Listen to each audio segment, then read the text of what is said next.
Hey guys, so in the past, meron ako nakausap regarding total depravity and his name is Jason.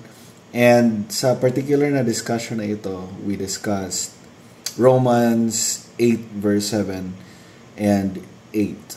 So, panoorin natin yung video. Standing on God's truth, we can't fall. Your foundations crumble, I stand tall.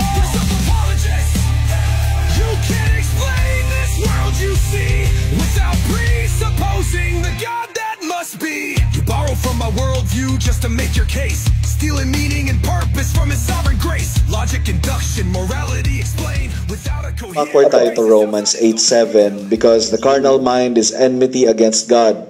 For it is not subject to the law of God, neither there indeed can be.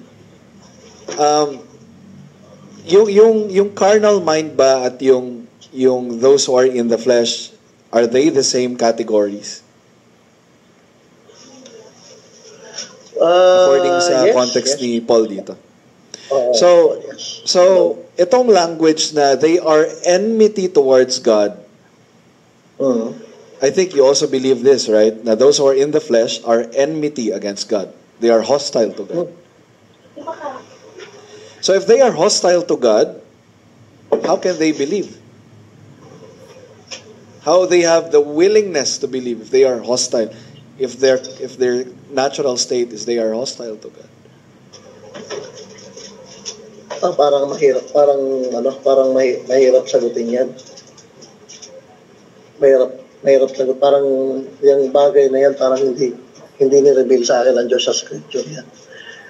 No worries. Okay lang. Kasi kung meron din naman akong hindi alam, hindi ko rin naman. Actually, may mga bagay talaga ako. Kaya nga, I'm open sa mga ganito. So, may mga bagay din talaga ako na hindi pa nalalaman, hindi pa naunawaan. Ngayon, bro, ang tanong ko ganito. Ang ganda ng tanong mo. Talagang, maganda. Systematic. I know. Maganda yung question. And I believe na aware si Jason sa mga passages na ito. However, magkakaroon ka talaga ng difficulty. Answering this question if you deny total depravity. Since dinedeny ng opponent ko dito yung doctrine of total depravity, which of course is one of the details sa package ng doctrine ng TULIP, Doctrines of Grace, ayun, so nagkakaroon talaga ng difficulty. So those who are in the flesh are enmity towards God, hostile to God. They cannot please God. To be able to please God is to exercise faith, but remember, ang condition mo nga ay hostile. That's your condition. So, how will you be able to please God apart from faith? At yung faith at yung hostility are in contradiction. Hindi sila magkasama. So, walang ibang sagot dito kundi regeneration. Walang ibang sagot dito kundi kailangan baguhin ng Diyos ang puso mo. In order that you will be able to please God through faith. Wala nang iba. And because my opponent rejects regeneration as the cause and faith as the effect or fruit of that regeneration or new heart, until now, I don't know if meron siyang sagot dito, at least from the text. Our conversation was last year, so I don't know if meron ng development sa kanyang theology tungkol dito, kung pinag-aralan niya ba ito. But yeah, those of you guys watching, what are your thoughts? Ano yung sagot niyo dito if kayo are hindi naman Calvinist?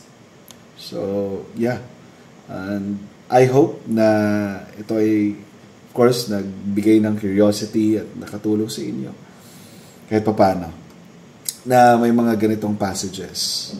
And this is how we answer Calvinists to that passage.